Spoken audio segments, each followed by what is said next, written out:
Thank you, friends. Got some new news for you.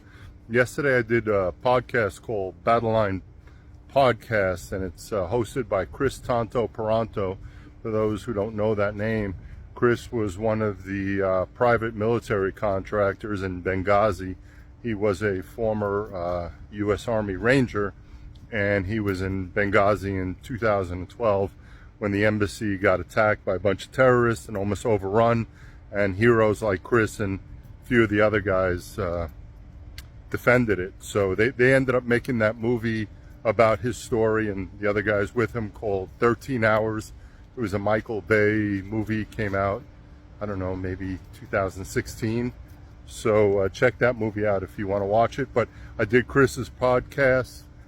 Kris actually was in my documentary, and he answered a lot of the questions about working for the CIA as a private military contractor. So I will I will put out the information when I know exactly what date it'll drop, that episode.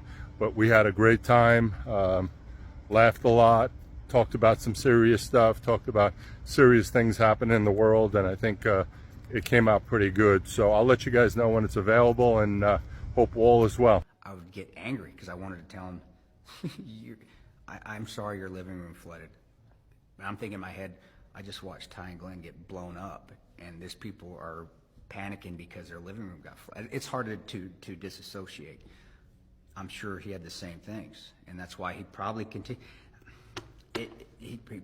continued to work in some capacity. And going back around full circle, I think the answers you probably want are within the State Department.